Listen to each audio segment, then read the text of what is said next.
God's chosen ones. 5 signs you're a spiritual healer, even if you don't know it yet.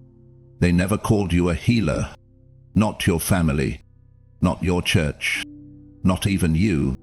Most days, you just try to love people well, even when you're tired. You show up even when no one asks. You say less, but somehow feel more.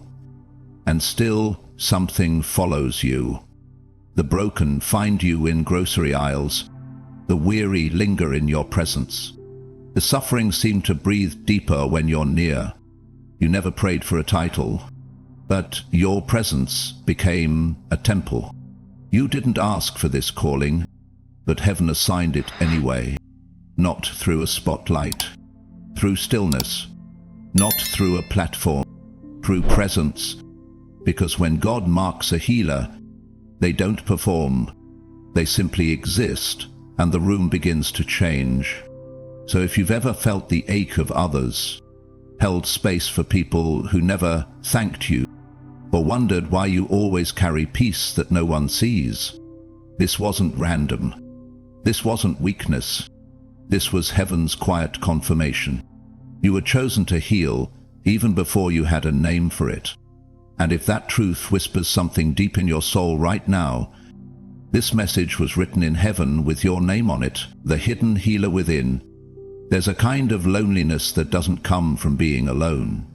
It comes from feeling too much in a world that feels so numb.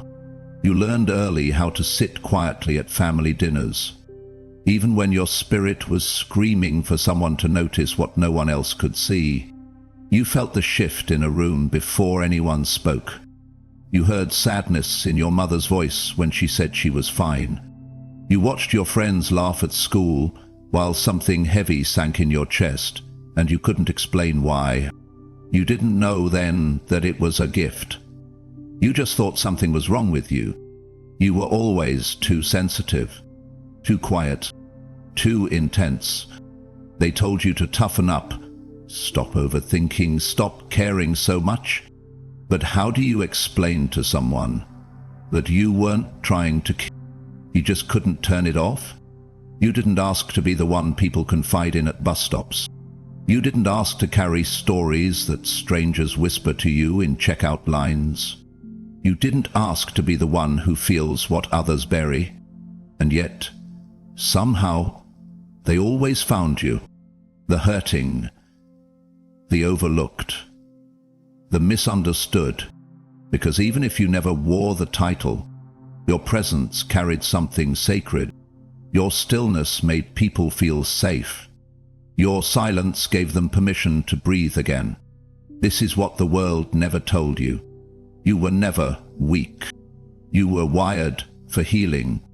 Not the kind of healing that gets applause, but the kind that holds a trembling hand and doesn't let go. The kind that listens without fixing.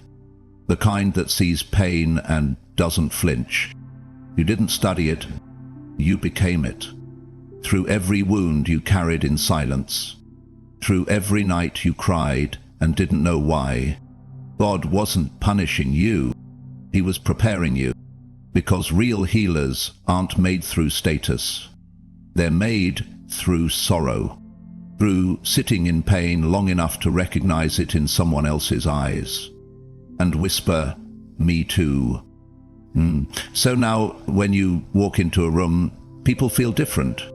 Not because of what you say, but because of who you are. And you carry peace like perfume. You carry comfort like a quiet song. You carry heaven without even trying. And now, your soul is starting to remember what the world tried to make you forget. You were chosen, not for performance, but for presence. Not to be praised, but to be poured out. So the question isn't, are you gifted? It's, will you recognize the gift you already carry? Because someone out there is waiting for a healing that will only come. Thank you so much. Part 1. Marked through suffering. The childhood fire you didn't ask for. They never saw it. To the outside world, you looked like a quiet child. maybe even a good one. You didn't make waves. You colored inside the lines. You learned early how to shrink in rooms that didn't have space for softness. But behind your eyes, there was a storm no one asked about. No one noticed how often you stared out windows, not in boredom, but in survival. It started young, that ache you couldn't name, the kind that curled up beside you at night like a shadow, the kind that sat beside you in church while others sang but you felt nothing, or everything. There were no bruises on your body, but your soul carried marks no one could see. You weren't chosen in the glamorous way.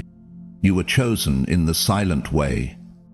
Through rooms that felt cold, through voices that dismissed your depth, through questions like, why do I feel everything so deeply? You didn't know it then, but that was the beginning of your gift. While other kids played tag and chased approval, you were studying grief in your mother's sighs. You were decoding tension in the way your father clutched the steering wheel. You were absorbing sadness that never had a name. And no one taught you how to feel these things. You were just born open, wide-eyed, wide-hearted, and the world didn't know what to do with that. So it tried to shut you down. They called you dramatic, emotional, too much. But God, He called you ready. You see, some people learn healing in books. Others learn it in classrooms. But you learnt it in the fire, in the unspoken storms, and in the nights you prayed with no words, just tears. Heaven mark you, not with spotlight, but with sorrow. Not with fame, but with feeling, because only those who felt deeply could hold deeply. Only those who've walked through the valley of shadows could stand beside someone else and say, I've been here too. So while others learned how to escape pain, you learned how to sit with it, to listen to it, to touch it without fear. And because of that, something sacred started growing in you. Yeah. Something that couldn't be taught, only earned. Compassion, not the surface kind, but the kind that bleeds gentle. The kind that knows how to hold shattered things without rushing to fix them. The kind that makes people feel seen without ever saying a word. You were set apart not because you wanted to be, but because heaven saw what you could carry and trusted you to carry it with grace. So now, when people unburden around you, it's not because you asked, it's because you've been there. You remember what it's like to be overwhelmed but overlooked. You need someone not to preach, but just to stay. And that's what you do. You stay. You hold space. You make pain feel less lonely. You don't run from people's mess. You sit in it like a sanctuary, because that's what you are. A living, breathing sanctuary. And it all started, not with applause, not with affirmation, but with a childhood full of questions that only God could answer. So no, you didn't ask to be marked by suffering, but heaven knew what it was doing. You weren't being punished. You were being prepared. Part 2, The Listener. Why strangers always tell you their secrets. It happens in the most ordinary places. You're standing in line for coffee, eyes on your phone, when someone beside you says, I don't know why I'm telling you this, but... And there it is again. The confession, the pain, the story that spills out uninvited like a dam finally breaking. From a stranger who doesn't even know your name. You never ask for it. You don't wear a sign that says safe to unravel here, but somehow they know. It's always been this way, hasn't it? From childhood friends whispering their family secrets to co-workers crying in your car after lunch. People are drawn to your presence like it's a place they've been looking for their whole life. Not because you're the loudest voice in the room, but because your stillness says something louder. It says, you're safe here. It says, you can stop pretending. And somehow they do. They open up. They let go. They cry in grocery aisles. They message you late at night with burdens too heavy to carry alone. And you sit with it. You don't flinch. You don't rush them. You don't fix it. You listen. And that is what heals them. You see, the world is filled with people who talk, but rare are the ones who hold space. Celeb, and you are one of the rare ones, because your listening isn't just hearing, it's holding. It's sacred ground. It's not therapy. It's not strategy. It's spirit. It's the Holy Spirit working through your quiet, your calm, your undemanding presence. You didn't go looking for this ministry, but heaven planted it anyway. People feel lighter when they leave you, not because you gave them advice, but because you gave them permission. Permission to feel, permission to breathe, permission to be without fear of being judged. They don't even understand why. They just know something shifted. And maybe you've wondered why this always happens, why pain finds you, why tears seem to follow you, why people choose you, even when they barely know you. Here's the truth. It's not charisma. It's not coincidence. It's anointing. God marked your presence with sanctuary, and the broken can sense it, even if they can't explain it. Your silence is sacred. Your presence is prophetic. You carry a listening that echoes heaven's patience. And yes, it can feel like a burden. Yes, it can be lonely. Yes, there are days you wonder who holds you, but don't mistake the weight for a flaw. It's weighty because it's holy. Heaven trusted you not to fix everything, but to be the one who stays. Because sometimes healing doesn't begin with a solution. It begins with someone who won't look away. And that is who you are. You are the one who stays, the one who listens, the one who holds hearts without crushing them, the one who makes pain feel like it finally has a place to rest. You never asked to be the listener, but God made you one anyway, because He knew your silence could say what words never could. You are not alone. You wake up heavy, not from lack of sleep, not from your own sorrow, all real, but from something else, something unspoken, something unseen, and you've felt it for years now, this weight that wraps around your chest like fog, this ache that doesn't belong to you, but somehow finds its way into your bones. You've walked into rooms full of laughter and felt tears rise in your throat. You've smiled through conversations, while your spirit picked up on pain no one mentioned. You've sensed tension in a hello, grief in a text message, anger behind silence. You don't hear these things. You feel them, and for the longest time you thought something was wrong with you. Too emotional, too affected, too much. But what if the weight wasn't weakness? What if it was discernment? What if heaven tuned your spirit like a frequency to pick up pain others couldn't detect? Not to carry it forever, but to intercede, to notice, to pray. You don't just listen with your ears.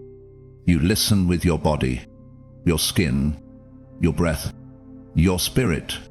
And when you sit beside someone who says, "I'm fine," you already know they're not. When you scroll past a smiling picture, you feel the ache they didn't post. You carry what's unsaid. You sense what's hidden. And though it's invisible to others, it exhausts you. But that exhaustion, it's not dysfunction.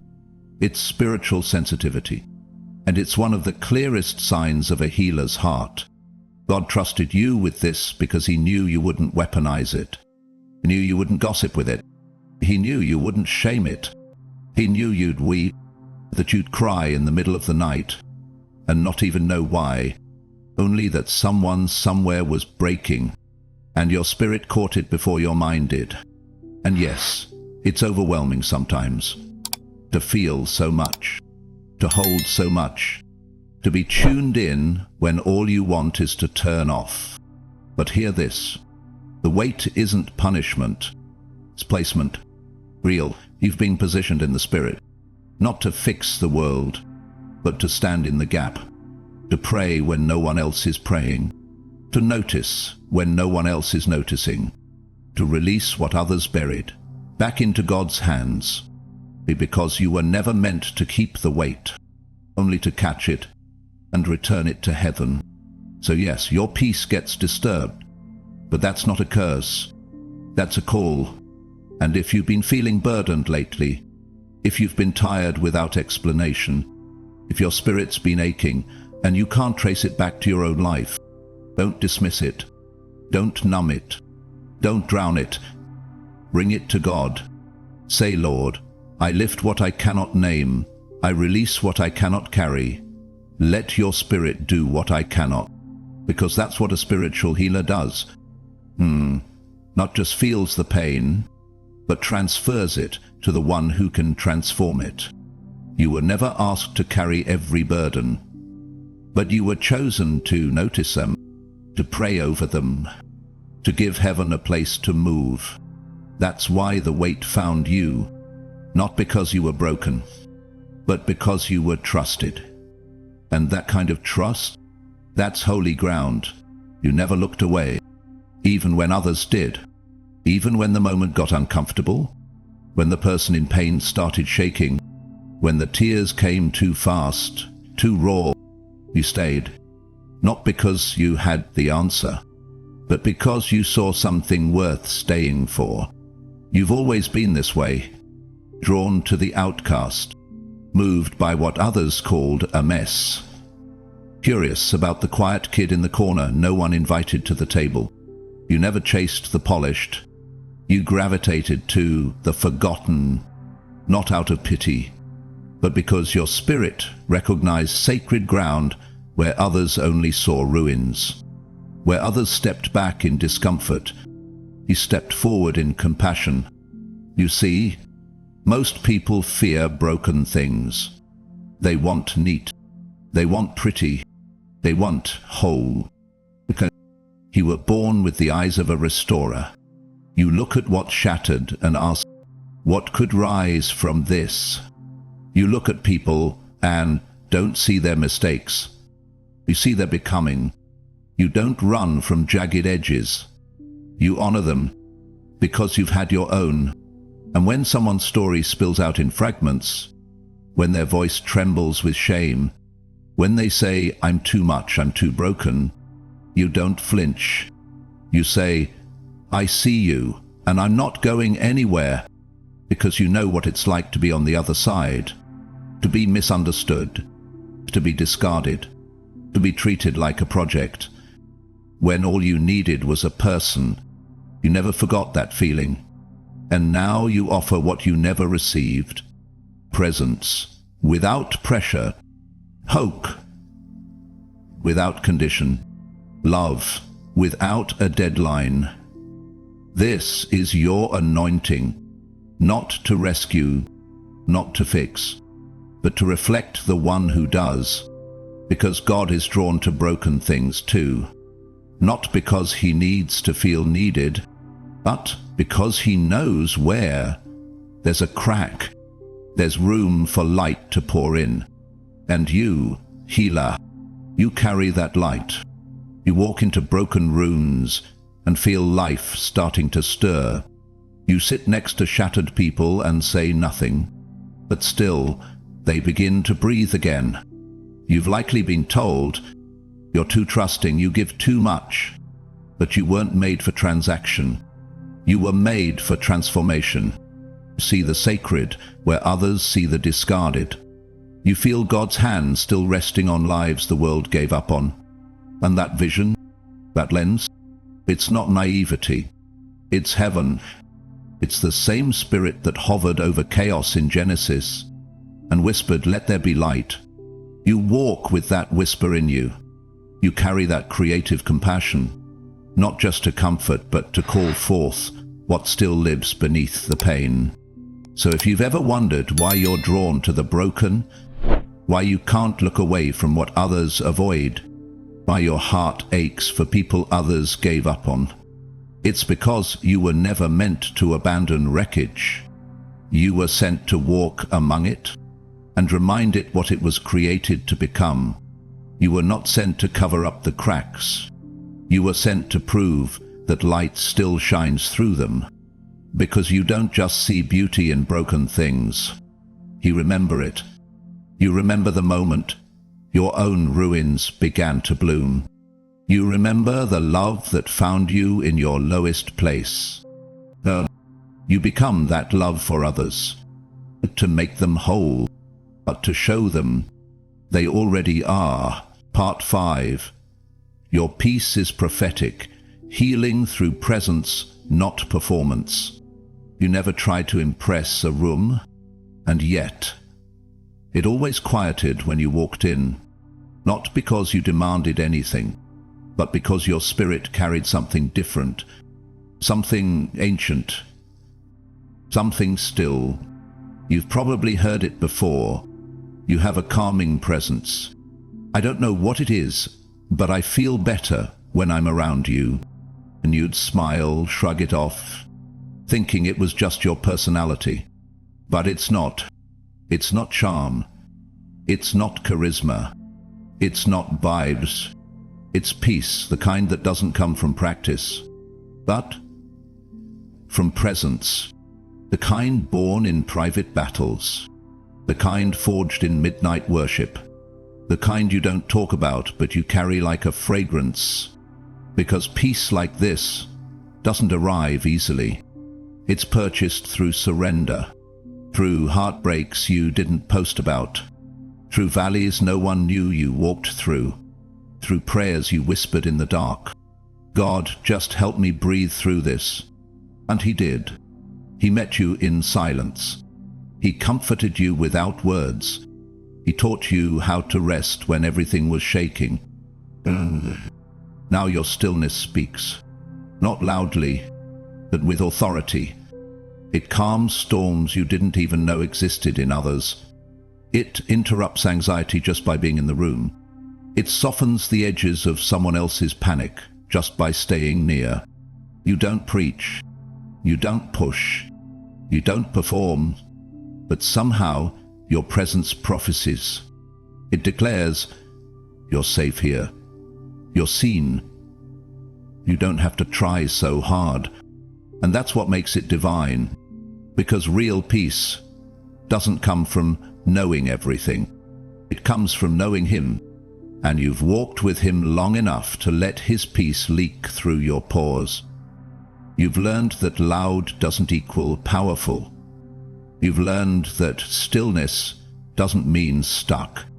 You've learned that sometimes the greatest ministry is just being. Being available, being gentle, being a doorway to God's presence without ever quoting a verse. You don't carry a microphone, but you carry atmosphere, and the enemy knows it. That's why your silence was attacked. That's why your rest was disrupted. That's why people tried to provoke you, confuse you, pull you into chaos. Because your calm was convicting. Your peace was proof that God still reigns in human hearts. And that presence, that's not something you can manufacture. That's the residue of obedience. It's what's left when you worship in the wilderness, when you choose faith over fear, when you choose not to panic. Not because you're brave, but because you trust. So now people walk away from you and say, there's just something about them. But it's not you. It's the God in you, the one you've let take root so deeply. He's become the atmosphere you carry. And that's why your peace is prophetic. It doesn't just soothe. It speaks. It whispers, there's hope. It declares God is near. It announces you are not alone. And that's what healing feels like. It feels like you were chosen to carry what can't be taught. You never wore the title, but the fruit never lied. You didn't ask to carry people's pain. You just couldn't walk past it. You didn't train for healing. You just stayed long enough in your own wounds to understand what others needed when they were bleeding too. And now your soul remembers that you weren't chosen for applause. You were chosen for atmosphere. You weren't called to fix everything. You were called to be a witness that healing is still possible, even in silence. You were chosen for the sacred work no one claps for, holding space, listening deeply, praying behind closed doors, making people feel safe enough to breathe again. You don't need a platform to carry peace. You don't need a title to hold healing. You just need agreement. Agreement between your soul and what heaven already knows is true. So if something in this story stirred you, if your spirit whispered, "This is me," if your tears answered before your mind did, don't run from it. Don't explain it away. Don't call it coincidence. Call it confirmation. And say it, even if it's just a whisper. I carry healing. Let your soul say yes. Let heaven take note. Because this isn't the beginning of your gift. This is the moment you finally recognized it. If you feel this in your bones, type in the comments, "I carry healing." Let your soul agree with what God has always known. Share this story with someone who silently carries the weight of others. You never know, they may need this reminder more than you know. And if this message held you, blessed you, or healed you in any way, consider supporting the journey, not as an obligation, but as a small act of faith to keep sacred messages like this reaching the ones who need it most.